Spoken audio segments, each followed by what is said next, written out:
La parole à présent pour les socialistes et apparentés à Pierre Priptich. Monsieur le Président, Madame la rapporteure, mes chers collègues, nous sommes réunis aujourd'hui pour examiner l'actualisation de la loi de programmation militaire pour les années 2026 et 2030. Je tiens d'abord à exprimer le désaccord du groupe socialiste et apparenté sur la méthode employée. Cette actualisation intervient sans réelle concertation dans un délai extrêmement contraint. Nous sommes ainsi amenés, en tant que parlementaires, à examiner un texte fondamental dans des conditions, je le pense, qui nuisent à la qualité du débat comme à l'exigence démocratique. Il faut se hâter, disiez-vous, Madame la rapporteure, mais souvenons-nous de l'adage grec « hâte-toi lentement, devise d'Auguste », et je pense qu'il faudrait bien, nous serions bien inspirés en suivant cet adage. Sur le fond, nous appelions cette actualisation de nos vœux depuis 2023. Elle devait permettre d'adapter notre modèle d'armée aux évolutions du contexte stratégique et sécuritaire. Or, le texte proposé ne procède ni à des choix clairs, ni à une véritable inflexion stratégique.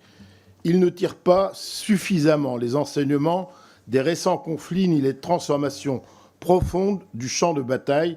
Je pense notamment à la montée en puissance des drones, des MUAV, à l'automatisation des opérations, au SALA, et je redis avec force que notre souveraineté est trop dépendante de la production des composants électroniques en France et en Europe, ce qui constitue une véritable faiblesse et une véritable faille dans notre dispositif.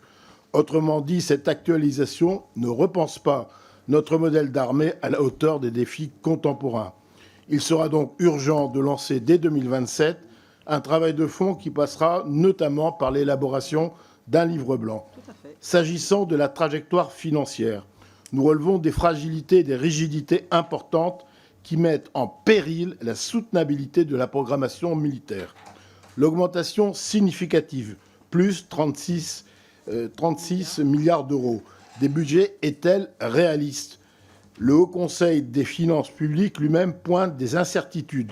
Dans un contexte marqué par des tensions internationales, les incertitudes économiques, cette trajectoire est trop peu sécurisée. Enfin, nous rappelons, nos armées ont profondément souffert d'une sous-estimation chronique de leurs besoins. Si nous soutenons l'augmentation des moyens qui leur sont alloués, nous ne pouvons accepter les approximations dans les chiffrages et les ajustements budgétaires au coup par coup. Nous saluons néanmoins certaines avancées, notamment sur le renforcement des moyens de lutte contre les menaces hybrides, en particulier contre les activités de la flotte fantôme russe.